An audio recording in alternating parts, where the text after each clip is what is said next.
बिस्मिल्लाहिर्रहमानिर्रहीम। अस्सलाम वालेकुम नादरीन, आप यूट्यूब चैनल देख रहे हैं। मैं इमरान ख़ान हूँ। नादरीन, कश्मीर के हवाले से, इसराइल के हवाले से बड़ी इंपॉर्टेंट डेवलपमेंट्स हैं। अब चीज़ें सामने आ रही और खुलकर प्लेयर्स जो हैं वो सामने आ रहे हैं।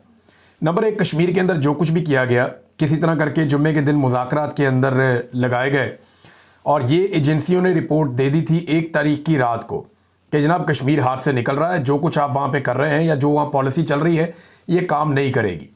तो फिर फौरी तौर पे सियासी क़यादत को आगे लाया गया। जो गालम गलोच की जा रही थी, जो टाउट्स छोड़े हुए थे कि इनको गद्दार कहो, इनको बुरा भला कहो, यानी वहाँ पे मैंने कुछ इलाकों में चेक किया, उन्होंने कहा जी हमारे घरों में मर्द अभी बाकी नहीं है, ये सारे लोग चले गए हैं और जा रहे हैं, बढ़ रहे हैं मुजफ्फराबाद की तरफ। तो 3 जो मेन डिवीजन्स हैं, मुजफ्फराबाद डिवीज़न है, मीरपुर है, रावलाकोट डिवीज़न है, ये सारे आगे बढ़ते बढ़ते अब कोहाला के अंदर एक बहुत बड़े पैमाने पर अवामी इज्तिमा मौजूद है। अब ये इतने लोग हैं कि सर ही सर नज़र आते हैं हर तरफ। अवाम का एक समंदर है जो वहाँ पे पहुँच गया है और ये सारे रास्ते लोग लड़ते हुए आए हैं। जो लोग पुंछ से आए हैं वो तो बहुत उन्होंने लड़ाई लड़ी है और पुलिस वालों को और FC वालों को उन्होंने बहुत मारा। इस्लामाबाद पुलिस वालों को आज़ाद कश्मीर में मुजाहिरीन ने बहुत मारा और वो उन्हें इसलिए मारा कि ये लोग उन्हें मार रहे थे। यानी जैसे हमें ये दुख होता है ना, कोई यूनिफॉर्म में बंदा बैठ के ज़मीन पे मार खा रहा है और उसे मुजाहिरीन मार रहे हैं, बिल्कुल ऐसे ही हमें दुख होता है जब यूनिफॉर्म वाले इकट्ठे होकर आम आदमी को मारते हैं। हम पिछले 3-4 साल से लगातार मनाजिर देख रहे हैं और इससे पहले भी हम माजी में देखते रहे हैं कि यूनिफॉर्म वालों को मारने का बहुत शौक है। ये चाहे पुलिस है, चाहे रेंजर्स है, चाहे FC है, ये बहुत मारते हैं, लोगों को मारते हैं डंडों के साथ, ठुड्डों के साथ, और इंसान को इंसान समझते ही नहीं है। हत्ता कि इंसानों को गोलियां भी मार देते हैं। लेकिन जब ये काबू आ जाए अवाम के तो फिर अवाम भी मारती है। तो फिर अब रोना किस बात का, अब तकलीफ किस बात की? मामला तो उन लोगों का है जो इन्हें लड़ाते हैं आपस में।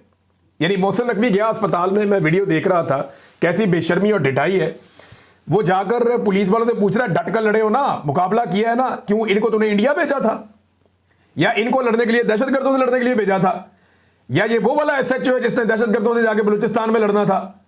भाई आपस में पाकिस्तानियों से लड़ा के तो ये आगे पूछ रहा है कि डट के लड़े हो कि बॉर्डर से बुलाए हैं पुलिस वाले। अपने शहरियों के ऊपर अटैक करवाया, अपने शहरियों के ऊपर हमले करवाए और बाद में चौड़ा होके आके अस्पताल में उन्हें फूल देके पूछ रहा है जनाब डट कर लड़े हो, मुकाबला किया है, मारा है। यार क्या बेशर्मी है भाई। पाकिस्तानियों को पाकिस्तानियों से लड़ाते हैं ये बेशरम, और खुद ये AC वाले कमरों में से नहीं मिलते, ये निकलते नहीं वहां से। ये 4 चपेड़े इसको, इन लोगों को पड़े तो इनको पता चले कि मार होती क्या है। इनको भी लटा के बांध के जमीन के ऊपर इनको लित्तर मारे जाए या डंडे मारे जाए तो इनको पता चले कि टॉर्चर होता क्या है। ये लोगों को टॉर्चर करवा के, बीमार ज़हनियत के लोग वीडियोस बनवा के एंजॉय करते हैं कि जनाब हमें टॉर्चर करके दिखाओ, हम देखना चाहते हैं।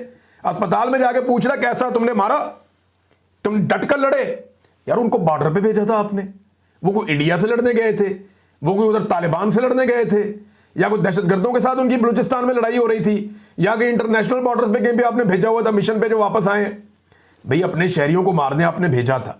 अफसोस की बात यह है कि दोनों तरफ लोग मारे भी गए, दोनों तरफ लोग जख्मी भी हुए। अब कश्मीर पाकिस्तान से मुख्तलिफ है, वो लोग खाली मार नहीं ना खाते, वो आगे से मारते भी हैं। पाकिस्तानी जो हैं इनमें ज़्यादातर लोग खाली मार खा लेते हैं, लेकिन कश्मीरियों का थोड़ा सा तरीक़ाकार मुख्तलिफ है, वो वापस मारते हैं और जब वो वापस मारते हैं तो फिर तकलीफ भी होती है। अब जो मनाजिर मैंने देखे यानी अच्छे नहीं लग रहे मुझे देखने में कि FC वालों को और पुलिस वालों को वहाँ लटा लटा के बिठा के जो है वो वहाँ के मकामी लोग आज़ाद कश्मीर के मार रहे हैं, मुझे देखने में अच्छा नहीं लग रहा। लेकिन इसी तरह ये FC वाले और पुलिस वाले वहाँ पे मकामी लोगों को भी मार रहे हैं, उन पर भी टॉर्चर कर रहे हैं, उनके ऊपर आंसू गैस फेंकते हैं, उनके घरों के अंदर। इन्होंने तो औरतों को सड़कों पर घसीटा है, इन्होंने तो जलील किया है। अब मैंने अजीब चीज़ देखी कि पाकिस्तान के अंदर लोग अब इसके ऊपर दुख करने के लिए तैयार ही नहीं है, उन्हें तकलीफ ही नहीं हो रही यूनिफॉर्म वाले लोगों को मार पड़ रही है। वो कह रहे हैं ठीक है जी, ये भी ऐसे ही मारते हैं, ये हमारी बच्चों को, औरतों को मारते हैं, खवातीन को उठा के ले जाते हैं, ये बहन बेटियों को अगवा कर लेते हैं, बहुओं को अगवा कर लेते हैं, ये बच्चों को टॉर्चर करके माओं को वीडियोस भेजते हैं, ये मासूम बच्चों को उठा के थानों में ले जाते हैं, गिरफ्तार कर लेते हैं, ये औरतों को सड़कों के ऊपर घसीटते हैं, जेलों में डाल देते हैं। अब ये जो कुछ इन्होंने किया उसके बाद अब ये सिक्योरिटी फोर्सेस को सोचना पड़ेगा। आपने कभी गौर किया है कि जो सबसे बड़ी सिक्योरिटी फोर्स है उसको इस काम के लिए इस्तेमाल नहीं किया जाता, गंदा किया जाता है हमेशा पुलिस को। यानी मिलिट्री एस्टेब्लिशमेंट के गंदे कपड़े हमेशा पुलिस धोती है, FC धोती है, उन्हें कहते हैं गंदा काम है ये, तुम करो, बदनामी होगी तुम्हारी, होगी जिल्लत होगी तुम्हारी। क्यों? ये इदारे नहीं है। इन्होंने तो रोजाना अवाम के बीच में रहना होता है, अवाम के बीच में जाना होता है। बहरहाल ये इनकी हरकतें इस वक्त नादरीन जो कोहाला में है, बहुत बड़े पैमाने पर लोग इकट्ठे हैं और चंद किलोमीटर का फासला रह गया है जो आज़ाद कश्मीर की असम्बली है वहाँ से। तो ये मुजफ्फराबाद जब चाहें अब दाखिल हो सकते हैं, इनके पास ये ताकत भी मौजूद है। और दूसरी जानिब जो है वो नाके ख़त्म कर दिए गए, जितने नाके लगाए गए थे, जितना बंदोबस्त किया गया था वो ख़त्म कर दिया गया है। लेकिन सरदार उमर नज़ीर साहब ने, ये एक रहनुमा है, वन ऑफ देम, जो अवामी एक्शन कमेटी के रहनुमा हैं, तो इन्होंने कहा कि एक तरफ मुज़ाकरात, दूसरी तरफ फोर्सेस को अर्जा के मकाम पर फिर इकट्ठा किया जा रहा है। याद रखो, अगर इसके बाद किसी किस्म का एडवेंचर किया गया तो तमाम तर हालात की जिम्मेदार हुकूमत पाकिस्तान खुद होगी। उन्होंने कैटेगोरिकली ये बात बता दी। अब जनाब नाके तो ख़त्म हो गए हैं, लेकिन इन बेशर्मों ने अपने मफाद के चक्कर में, अपने इक़्तिदार के चक्कर में, अपनी ताकत के नशे में आज़ाद कश्मीर के अंदर नफरत का एक ऐसा बीज बो दिया है जो फसल अब पता नहीं हमें कब काटनी पड़ेगी। ये बेशर्मी हो चुकी है, ये बेगैरती हो चुकी है और मिलिट्री एस्टेब्लिशमेंट ने आज़ाद कश्मीर के अंदर नफरत का वो वाला बीज बो दिया है जिसकी फसल पाकिस्तान को कभी ना कभी काटनी पड़ेगी। और ये घटिया हरकत भी इसी रिजीम के जिम्मे है। सिर्फ अपने इक़्तिदार को दवाम देने के लिए इन्होंने ये किया कि अगर आज़ाद कश्मीर के अंदर किसी तरह लोगों ने अपना हक छीन लिया तो फिर पाकिस्तान की बारी है, पाकिस्तानी भी यही करेंगे। अब मुज़ाकरात हो रहे हैं और मुज़ाकरात इनको करने पड़ने थे। ज़रा मुज़ाकरात की टेबल देखिए आप। एक तरफ बैठे हैं वफाकी वज़रा, साबिक वज़ीर आज़म, साबिक वज़रा, मौजूदा वज़रा, कैसे बड़े बड़े मुंह हैं इनके, चमकते हुए 100 वाट के बल्ब की तरह इनके मुंह चमकते हैं क्योंकि इन्होंने बेहतरीन खुराकें खाई हैं, इनके पास बेशुमार पैसा है, ये बड़ी बड़ी गाड़ियों में, हेलीकॉप्टर्स में ट्रैवल करते हैं, ये इक़्तिदार के मालिक हैं और करप्शन कर करके इन लोगों ने मुल्क का बेड़ा गर्क कर दिया। और दूसरी तरफ सामने कौन बैठा है? ये बिल्कुल चंद लोग, एक दुकानदार, एक आम आदमी, ये आया मुज़ाकरात करने के लिए अपनी कौम के बिहाफ के ऊपर। ये है तब्दीली जो आज़ाद कश्मीर में आई है। पाकिस्तानियों को ये सीखना पड़ेगा और इससे सीखकर पाकिस्तानियों को आगे बढ़ना पड़ेगा। इसके अलावा पाकिस्तानियों के पास रास्ता कोई नहीं है। अब नाज़रीन मुज़ाकरात हो रहे हैं। मुज़ाकरात में जो मेन चीज़ है वो वही 12 सीटें हैं कि जनाब ये 12 सीटें जो है ना, इनको तो फौरी तौर पे आप ख़त्म करें। अगर ये 12 सीटें ख़त्म नहीं होती तो फिर बात आगे नहीं बढ़ती। बात आगे बढ़ेगी जब आप ये 12 सीटें ख़त्म करेंगे। अब इसमें कुछ इतलात आ रही हैं कि कुछ चीज़ें तय हो गई हैं और कुछ चीज़ें तय हो जाएंगी, लेकिन ये 12 सीटों पे है कौन, ज़रा आपको मैं बताता हूँ। ये नाज़रीन एक पेशावर से वज़ीर ख़ज़ाना, जो आज़ाद कश्मीर का वज़ीर ख़ज़ाना है वो पेशावर से है, अब्दुल माजिद खान। फिर इसके बाद जो है वज़ीर ट्रांसपोर्ट, ये रावलपिंडी से आया हुआ है, जावेद भट्ट। वज़ीर जंगलात नारोवाल से आया हुआ है, मोहम्मद अकमल। वज़ीर खुराक गुजरात से आया हुआ है, मोहम्मद अकबर। वज़ीर स्पोर्ट्स मुल्तान से आया हुआ है, मोहम्मद आसिम शरीफ। और मदबी उमूर का वज़ीर जो है रावलपिंडी से लेकर गए हुए हैं, मोहम्मद अहमद रज़ा कादरी। फिर वज़ीर सनअत व तजारत अटक से गया हुआ है, राजा Mohammad Sadiq.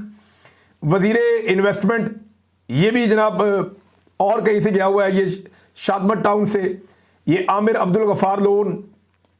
Member public account committee जो है वहाँ पे, ये गुलाम मयूद्दीन दीवान, ये लाहौर से जनाब गया हुआ है। तो आप अंदाज़ा करें, कोई गुजरावाला से है, कोई सियालकोट से है, फिर हाफिज़ हामिद रज़ा, ये भी सियालकोट से है। ये बंदे बाहर से गए हुए हैं, 12 बंदे, अंदाज़ा करें आप। और ये अहम तरीन सीटों के ऊपर बैठे हैं आज़ाद कश्मीर जाकर, और जो बजट ये इस्तेमाल कर रहे हैं वो अरबों रुपए में है। इनके जो वोट्स हैं ना वो 1000 से भी कम है, यानी इतने थोड़े वोट लेकर ये जाकर वहां पे वजीर बन जाते हैं और अरबों रुपए का बजट ये इस्तेमाल करते हैं। क्या ये आज़ाद कश्मीर के अवाम के बजट के हकदार हैं? तो जवाब है कि नहीं है, और ये हो ही नहीं सकते। तो इसलिए शफाफियत के लिए इन शक्लों से आज़ाद कश्मीर के लोग जो हैं वो अब जान छुड़ाना चाहते हैं। वो कहते हैं जी हमारी जान छुड़ाओ भाई, इनको दफ़ा करो, इन्हें, इनके साथ आप हुकूमत बनाते हो, इनके साथ आप हुकूमत गिराते हो। अब इसके ऊपर मुज़ाकरात हो रहे हैं, देखते हैं बात कहाँ पहुँचती है। लेकिन आज़ाद कश्मीर के लोग डटे हुए हैं और उनको रोकना ऐसा सच मुमकिन नहीं है। एक वीडियो जो है वो देखें ना, इस्लामाबाद पुलिस की, इनके ग्रुप्स के अंदर एक वीडियो चल रही थी, ऑडियो। ये इस्लामाबाद ग्रुप्स के अंदर ये ऑडियो थी। ये ऑडियो मैं आपको सुनाऊंगा, आपको आइडिया हो जाएगा। और ये अगर ग्रुप्स के अंदर है तो किसी पुलिस वाले की है। इस्लामाबाद पुलिस के ग्रुप्स में ये ऑडियो निकली है। मुझे एक जर्नलिस्ट हैं, उन्होंने मुझे ये ऑडियो दिया। जरा ये ऑडियो आप सुने, आपको आइडिया हो जाएगा कि रियासत की सोच कैसी होती है और ये किस तरीके से पुलिस वाले सोचते हैं आवाम को लेकर। ये सुने आप। जो भी कश्मीरी आता है ना, थानों में आता है, जलील करें, कुत्ते की तरह जलील करें, नाके लगाएं, नाकों पे ये रुकती है गाड़ियां, उनको उतार उतार के तप्पे मारें, आईडी कार्ड नहीं है थाने में बंद करें, पर्चा दें भाई, जो कर सकते हैं करें ताकि इनको समझ आए कि इन्होंने क्या किया। ये नाज़रीन आपने देख लिया कि ये रवैया भी, आइडिया भी मुझे हो रहा है कि ये पुलिस वाले ऐसे बोलते हैं और ये उनकी जनाब उसके अंदर चल रहा है। पुलिस का एक ग्रुप है, व्हाट्सएप ग्रुप, उसके अंदर ये चल रहा था, वहाँ से ये निकला कि जनाब जो मिल जाए कश्मीरी उसको तफ़े मार। यही इन्होंने पठानों के साथ किया था, पश्तूनों के साथ। जो आदमी पश्तून नजर आता था उठाओ इसको। कोई किसी का ड्राइवर है, कोई किसी का माली है, कोई वहाँ पे नौकरी करता है, किसी का वहाँ कारोबार है, किसी का होटल है, कोई काम करने के लिए आया हुआ है, वो सारे उठा उठा के बंद करना शुरू कर दिए थे। बड़ा रिएक्शन आया था खैबर पख्तूनख्वा के लोगों की तरफ से कि यार हमारे साथ क्यों ज्यादती कर रहे हो, ये हम किसी और मुल्क में तो नहीं आ रहे, अब कश्मीर के शहरियों के साथ इस तरह का सलूक करेंगे। ये घटियापन है, बेगैरती है, बेशर्मी है, इसको फौरी तौर पर बंद किया जाना चाहिए। दूसरा नाज़रीन, एक और चीज़ मैं आपको बताता हूँ। ये तो चले आज़ाद कश्मीर की चीज़ें ना, ये तो मुज़ाकरात होंगे तो पता चलेगा कि क्या इसमें से निकलता है। हुकूमत को यहाँ घुटने टेकने पड़ेंगे, लोग अपने मुतालबात मनवा लेंगे, जो दिखाई दे रहा है। अब पाकिस्तान के अंदर अगर आप देखें तो ख़ास तौर पर पंजाब में जो हुक्मरान हैं उन्होंने आसिम मुनीर और डोनाल्ड ट्रंप के बिल बोर्ड्स लगा दिए हैं। इसमें शहबाज शरीफ भी है, हिफ्ज़ मा तकद्दुम, बीच में नवाज शरीफ को भी डाला हुआ है थोड़ा सा, मरियम नवाज को भी। ये सिर्फ खाना पूरी करने के लिए। इंपॉर्टेंट बंदे तो दो ही हैं, आसिम मुनीर और डोनाल्ड ट्रंप। अब इनके फोटो लगा दिए गए हैं। एक तो आसिम मुनीर की तस्वीर जो है वो सियासतदानों के साथ ये जेब ही नहीं देती, ये होनी नहीं चाहिए थी। यानी इनका ये काम ही नहीं है ना, एक सरकारी अफसर की फोटो उठा के आप लगा दें, उसका वो काम ही नहीं है, वो तो सिक्योरिटी का काम है। तो आसिम मुनीर का फोटो उठा के आपने लगा दिया, कल आप आईजी का लगा देंगे, परसों आप किसी और का लगा देंगे, चीफ सेक्रेटरी का लगा देंगे, होम सेक्रेटरी का लगा देंगे। तो ये फिर हैं तो सारे एक ही रैंक के लोग हैं ना। तो अब उठा के आर्मी चीफ के फोटो हर तरफ चिपका दिए इन्होंने, और ये उनका काम नहीं है, जेब नहीं देता। ये आर्मी चीफ को इस पर नोटिस लेना चाहिए, उतरवाएं फटाफट, ये बदतमीजी है, ये नहीं होनी चाहिए। नंबर 2, डोनाल्ड ट्रंप की तस्वीर पाकिस्तान में क्यों लगाई गई? क्या पाकिस्तानी इसे पसंद कर रहे हैं? नहीं, ये डोनाल्ड ट्रंप को लुभाने के लिए लगाई गई। ये तस्वीर और होर्डिंग्स लगा के इनकी रिपोर्ट बनाकर बाकायदा अमेरिका भेजी जाएगी डोनाल्ड ट्रंप को। क्यों भेजी जाएगी अभी बताता हूं, लेकिन पाकिस्तानी इसे पसंद इसलिए नहीं कर रहे, रिएक्शन आ रहा है लोगों का कि लोग ये कहते हैं कि डोनाल्ड ट्रंप इसराइल के सबसे बड़े हमायती हैं, इसराइली पॉलिसीज के सबसे बड़े सपोर्टर हैं और नेतन्याहू के बड़े अच्छे दोस्त हैं, और वो ये बातें अपने मुंह से कहते हैं, किसी और को कहने की जरूरत नहीं है। अंडरस्टूड है। तो क्योंकि इसराइल की पॉलिसी से पाकिस्तानी सख्त नाला हैं, नाराज हैं, तो उनके बेहतरीन दोस्त की फोटोज को यूं लगाना उस वक्त जब वहां पे बच्चों का कत्लेआम हो रहा है इसराइल में, ये नामुनासिब है। लेकिन पाकिस्तान की हुकूमत जो है वो इन्हें देना चाहती है अमन का नोबेल पीस प्राइज। हालांकि जंगबंदी के तमाम करारदादों को डोनाल्ड ट्रंप की जो अमरीकी हुकूमत है वो वहां पे वीटो कर देती है अक़वाम मुत्तहिदा में। ये अमन होने भी नहीं देते, जंगबंदी भी नहीं होने दे रहे, और वो अपनी शराइत के ऊपर चीजें करना चाहते हैं। अब उन शराइत से भी हुकूमत भाग रही है। लेकिन ये इन्होंने किया क्यों, मैं आपको बताता हूं। ये सिर्फ डोनाल्ड ट्रंप को खुश करना चाहते हैं, और ये कर इसलिए रहे हैं कि इन्होंने ऑर्डर पहले से दे दिए थे, चीजें आने में बनने में तो 4 दिन लगते हैं, तो अब ये मार्केट के अंदर आके लग गई हैं। तो ये किया इन्होंने इसलिए है कि इन्होंने डोनाल्ड ट्रंप को दी है दावत कि आप आए पाकिस्तान में, तो आपसे पाकिस्तानी बहुत प्यार करते हैं, तो बड़ा माहौल बना हुआ है। तो अब ये डोनाल्ड ट्रंप को घेर के पाकिस्तान में लाना चाहते हैं और उसके जरिए से अपनी कामयाबी के झंडे ये गाड़ना चाहते हैं। तो अभी तक तो इनको कंफर्मेशन कोई नहीं मिली, लेकिन इस किस्म की खुशामद करके ये कोशिश करेंगे कि डोनाल्ड ट्रंप कम से कम पाकिस्तान में आ जाए। शहबाज शरीफ ने नाज़रीन पाकिस्तान को फंसा दिया, क्योंकि इसहाक डार ने एक बात उठाई है। इसहाक डार ने कहा ये वो मुआहदा ही नहीं है जो शहबाज शरीफ को डोनाल्ड ट्रंप ने दिखाया था। तो शहबाज शरीफ ने जब ट्वीट की थी बकौल इसहाक डार के, उस वक्त शहबाज शरीफ को वो वाला मुआहदा पता था या वो वाला मनसूबा पता था जो डोनाल्ड ट्रंप और शहबाज शरीफ के बीच में तय हुआ था। तो डोनाल्ड ट्रंप ने बाद में धोखा दिया और वो तब्दील कर दिया। अब ये इसहाक डार कह रहे हैं, अल्फाज मुख्तलिफ हो सकते हैं, कहानी यही सुनाई है उन्होंने। इसहाक डार साहब ने कहा कि शहबाज शरीफ और डोनाल्ड ट्रंप ने जो चीजें तय की, उन चीजों की रोशनी में शहबाज शरीफ ने ट्वीट करके शाबाश दे दी, लेकिन बाद में पता चला कि डोनाल्ड ट्रंप ने वो चीजें तब्दील कर दी है, लिहाजा इन चीजों पे हम इत्तफाक नहीं करते।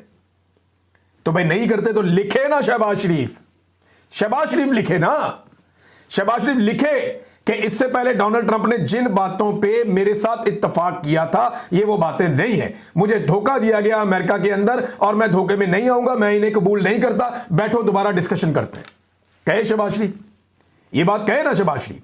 वो नहीं कहेगा, क्योंकि वो ये बातें तय करके आया। डोनाल्ड ट्रंप झूठ नहीं बोल रहा। डोनाल्ड ट्रंप की ये आदत है, वो बात मुंह के ऊपर कर देता है। उन्होंने चौक में रख दिया पकड़ के उसने आसिम मुनीर साहब को और शहबाज शरीफ को कि ये पहले दिन से मेरे साथ हैं, from beginning they are with me. और ये जो पोस्टर बैनर लग रहे हैं पूरे पाकिस्तान में, ये इस बात का सबूत है कि आसिम मुनीर और शहबाज शरीफ डोनाल्ड ट्रंप की हां में हां मिलाकर आए हैं और डोनाल्ड ट्रंप कोई धोखा नहीं दे रहा। ये कहते हैं डोनाल्ड ट्रंप धोखा दे रहा है। भाई अगर डोनाल्ड ट्रंप धोखा दे रहा है तो जो दो बंदे मिलकर आए हैं वो कहे ना। या तो आसिम मुनीर साहब कहें कि डोनाल्ड ट्रंप ने हमसे बात कुछ और की थी और अब कुछ और कर रहा है, ये धोखा हम नहीं मानते। या शहबाज शरीफ कहे कि डोनाल्ड ट्रंप ने हमसे बात कुछ और की थी और अब जो वो कर रहा है ये वो नहीं है, तो हम नहीं मानते। ये नहीं कहेंगे। अच्छा, वो खातून जो है शमा जुनेजो, उनके वाले मामले के ऊपर भी इसहाक डार साहब जो हैं वो कोई जवाब नहीं दे सके। उन्होंने कहा जी मैंने नहीं उनको लेकर गया, वो वज़ीर आज़म लेकर गया, वज़ीर आज़म पर डाल दिया उन्होंने। यानी हैरत की बात यह है, इसहाक डार साहब ने अपनी वजारत से जान छुड़ा के शमा जुनेजो की जिम्मेदारी वज़ीर आज़म पर डाल दी है। और उन्होंने कहा जी अक़वाम मुत्तहिदा में वफद जाता है वो वज़ीर ख़ारजा के दस्तखत से ज़रूर जाता है, हमने शमा जुनेजो का नाम इस में नहीं भेजा। दूसरा जो वफद होता है ये वज़ीर आज़म का होता है और ये मोहतरमा उसका हिस्सा थी। वज़ीर आज़म के साथ इनका बहुत सारा स्टाफ होता है। यानी अब आप अंदाज़ा करें कि वो खातून जाने और शहबाज शरीफ जाने, यानी वो भी डार साहब ने चुप के शहबाज शरीफ पे रख दी। तो डार साहब ने सारा का सारा बोझ शहबाज शरीफ पे डाल दिया, आसिम मुनीर पे डाल दिया कि जनाब ये बंदे आपको बताएंगे कि डोनाल्ड ट्रंप ने धोखा दिया या नहीं दिया, और ये बंदे आपको बताएंगे कि ये शमा जुनेजो नामी जो खातून है, ये जो इसराइल को बहुत पसंद करती हैं, वो उसको चाहती हैं कि पाकिस्तान उसको वो कबूल कर दे या पाकिस्तान उसको तस्लीम कर दे, ये खातून वहाँ पे कैसे पहुँची। ये अब मामला इधर पहुँच गया। यानी कैसी बदकिस्मती है। सारी ज़िंदगी इस खातून ने जिन लोगों के लिए कुर्बानियाँ दी, जिन लोगों के लिए आवाज़ उठाई, जिन लोगों के लिए लोगों को गालियाँ दी, बदतमीज़ी की, अपनी ज़ुबान भी गंदी की, दूसरों की भी, अब वो खातून जो हैं उनको ये ओन ही नहीं कर रहे। वो कहते जी मैं नहीं जानता, वो कहते मैं नहीं जानता, वो कहते मैं नहीं जानता। वज़ीर कानून भी मुकर गया, वज़ीर दिफा भी मुकर गया, वज़ीर ख़जाना भी बिलाखिर मुकर गया। अंदाज़ा करें आप कैसे इनके हालात हैं, और ये पतले हालात हैं। अब एक और बात की, उन्होंने कहा जी शमा जुनेजो साहिबा ने गैर जिम्मेदारी का मुजाहरा किया और इन्हें ट्वीट करके नहीं बताना चाहिए था कि वो एयरफोर्स वन के तैयारे पर सवार हो चुकी हैं। और यानी मैं हैरान हो रहा हूं कि भाई एयरफोर्स वन के सवारे पे कोई भी ऐरा गैरा आके सवार हो जाएगा, तुसी बैठाओगे तो बैठेगा ना। उसको इस बात पे एतराज़ नहीं है इसहाक डार को कि ये एयरफोर्स वन के तैयारे पे बैठी क्यों, इसको अंदर घुसाया किसने। ये देखें, मैं तो चाहता हूं कि अगर कोई खातून हमारी पाकिस्तानी खातून है, वो अगर वो अमेरिकन एयरफोर्स वन के अंदर भी घुसें तो कोई मसला नहीं है, वो मुझे कोई एतराज़ नहीं है। लेकिन डार साहब पे मुझे हैरत हो रही है कि भाई आप उसका जिम्मेदार कैसे आप उसको ठहरा सकते हैं। उस बेचारी को आप क्यों जिम्मेदार, उसको किसी ने अंदर आने दिया तो वो आई ना, उनको दावत दे के किसी ने जहाज में बिठाया तो वो बैठी ना। मुंह उठा के तो कोई औरत ऐसे नहीं आ जाती। हर एक की अपनी एक सेल्फ रिस्पेक्ट होती है, अपनी एक इज्जत होती है। ऐसा तो नहीं हुआ कि उसने तरले मिन्नत आपके किए होंगे, आप लोगों ने उन्हें एयरफोर्स वन में बिठाया। अब वो झूठ नहीं बोल रही, वो बता रही है कि भाई मैं बैठी हूं एयरफोर्स वन के अंदर। क्या आपकी तरह वो भी सारे काम चोरों की तरह करे, छुप छुप कर करे कि आप लोग जनाब निकाह करते हैं वो नहीं बताते, कोई और चीज करते हैं वो नहीं बताते, कोई काम करते हैं वो नहीं बताते, कोई डील करते हैं वो नहीं बताते, कोई मामला तय करते हैं वो नहीं बताते। वहां पे जाके आप अमेरिकन ज्यूश कांग्रेस के जो सदर हैं उनसे आप मिले, सरबराह से, शहबाज शरीफ साहब बताया नहीं किसी को। इतने दिन तक बात छुपाई रखी, जब तक डोनाल्ड ट्रंप और शहबाज शरीफ खुलकर सामने नहीं आए। उस बंदे ने भी इसको ट्वीट नहीं किया, बाद में उसने ट्वीट किया तो सारी दुनिया को पता चला कि जनाब ये तो उनके साथ वहां पे बड़ी जपियां शपियां करके और वहां पे बड़ी मोहब्बत, बड़ी मुलाकातें करके आए हैं। तो आपकी तरह सारे लोग खुफिया नहीं होते, लोग अपनी जिंदगी बड़ी सीधी सीधी गुजारते हैं। नाज़रीन, दो मजहबी जमातों को इस वक्त रेडी किया गया एस्टेब्लिशमेंट की जानिब से, और आपको यह नजर आ जाएगा आने वाले वक्त में। दो मजहबी सियासी जमातें। अच्छा, मैं आपको यह बता दूं, मेरे सोर्स ने मुझे यही कहा कि दो मजहबी सियासी जमातें। उसने कहा जी है 3-4 मजहबी सियासी जमातें हैं पाकिस्तान में बड़ी, लेकिन दो का उसने कहा, और नाम कंफर्म मुझे हो जाएंगे 1-2 दिन में। दो मजहबी सियासी जमातें जो हैं उनको एस्टेब्लिशमेंट ने तैयार किया है कि वो एहतजाज करेंगी इन मामलात के ऊपर, ये जो पाकिस्तान के अंदर इसराइल के हवाले से हो रहे हैं या समूद फ्लोटिला के हवाले से हो रहे हैं, ताकि जो अवामी रद्द-ए-अमल है वो कंट्रोल में रहे, लीडरलेस क्राउड ना निकल आए कहीं पे। यानी ये ना हो जाए कि लोग खुद ही निकल आए इसराइल के खिलाफ या खुद ही निकल आए फलस्तीनियों के हक में। ये नहीं होना चाहिए, वो ये नहीं होने देंगे। तो उनकी कोशिश ये है कि मजहबी सियासी जमातों को इस्तेमाल करके अपनी मर्जी का क्राउड निकाल के लोगों का गुस्सा ठंड, जैसे वहां पे होता है खैबर पख्तूनख्वा में, जैसे ही कहीं पे ड्रोन हमला होता है या जेट तैयारों की बमबारी या कुछ होता है तो पाकिस्तान तहरीक इंसाफ के लोग साथ शामिल हो जाते हैं मुजाहिरीन के। वो काफ़ी ज़्यादा एहतजाज करते हैं, अली अमीन गंडापुर के बंदे उनके साथ होते हैं, वो करते करते उनको घुमा फिरा के तका के वापस ले जाते हैं ताकि कंट्रोल उनके पास ही रहे एहतजाज का। तो इसी तरह से ये एहतजाज का कंट्रोल मजहबी सियासी जमातों को लेने के लिए अब इन्होंने ये किया है। नाज़रीन, सुप्रीम कोर्ट बार का भी इलेक्शन आ रहा है, ये बहुत इंपॉर्टेंट है, मैं आपको बता रहा हूँ। एक तो सुप्रीम कोर्ट बार का इलेक्शन आ रहा है पाकिस्तान में, और दूसरा एक पाकिस्तान बार काउंसिल का भी इलेक्शन आ रहा है। इन दोनों इलेक्शन के अंदर पाकिस्तान तहरीक इंसाफ ने पिछली मरतबा बड़ी बड़ी गलतियां की। अब पाकिस्तान तहरीक इंसाफ के पास गलती की गुंजाइश निश्ता। पिछली मरतबा खैबर पख्तूनख्वा में पाकिस्तान तहरीक इंसाफ की हुकूमत है, वहां से ये हार गए बार का इलेक्शन, और उसकी वजह से सुप्रीम कोर्ट बार इनके हाथ से निकल गई। ये बड़ी इंपॉर्टेंट सीट है। पाकिस्तान तहरीक इंसाफ को पूरा जोर लगा के अपने उम्मीदवार को इस मरतबा जितवाना पड़ेगा, वरना अदलिया के अंदर जो थोड़ा बहुत दमखम रह गया वो भी गया, और अदलिया के हवाले से कुछ भी पाकिस्तान तहरीक इंसाफ नहीं कर पाएगी। ये सिर्फ तमाशा देखते रहेंगे। ये इनके बाद एक मौका है। अच्छा नाज़रीन, एक और बड़ी इंटरेस्टिंग चीज़ हुई पाकिस्तान में। मैंने ये सवाल उठाया था आज से 1.5 साल पहले, और मैं और सेनेटर मुश्ताक इकट्ठे खड़े थे। मैंने ये पूछा था कि क्या पाकिस्तान में अब इसराइल के खिलाफ एहतजाज करना मामला ख़त्म हो गया? पीटीवी दिखाता ही नहीं। क्या अब पाकिस्तान में फ़लस्तीनियों के हक़ में निकलना जो है वो मामला ख़त्म हो गया? आज असद कैसर साहब ने नेतन्याहू का नाम लिया, साथ ही पाकिस्तान टेलीविज़न ने उनको कट कर दिया, उन्होंने दिखाया ही नहीं। यानी पाकिस्तान में बहुत सारी मुकद्दस गायें हैं, जैसे कि आर्मी चीफ है, DGISI है, पाकिस्तान की एजेंसियां हैं, पाकिस्तान के जो दोस्त ममालिक हैं उनके हुक्मरानों की पॉलिसी पे आप तनकीद नहीं कर सकते। बहुत सारी मुकद्दस गायें पाकिस्तान में रखी हुई हैं। अदलिया के फैसलों के ऊपर या अदलिया के जो कंडक्ट है उसके ऊपर आप बात करते हैं तो बड़ा खौफ आता है पाकिस्तान में। ये भी एक बैरियर छोटा मोटा है पाकिस्तान में। लेकिन ये जो एक नया बैरियर पाकिस्तान में लगाया गया है कि आप नेतन्याहू पे तनकीद नहीं कर सकते। जैसे ही असद कैसर ने नेतन्याहू का नाम लिया या नेतन्याहू पे तनकीद करने की कोशिश की, साथ ही उनको कट कर दिया गया और उनको नेशनल टीवी पे नहीं दिखाया गया। अब आप अंदाजा करें कि ये पॉलिसी बदल नहीं रही, पॉलिसी बदल चुकी है। और ये तब्दीली जो हम सोच रहे थे कि आने वाली है, नहीं, ये तब्दीली अब आ चुकी है और हमारा जो शक था वो यकीन में बदल चुका है। अब तक के लिए इतनी, अपना ख्याल रखिएगा, अपने चैनल का भी। अल्लाह हाफ़िज़।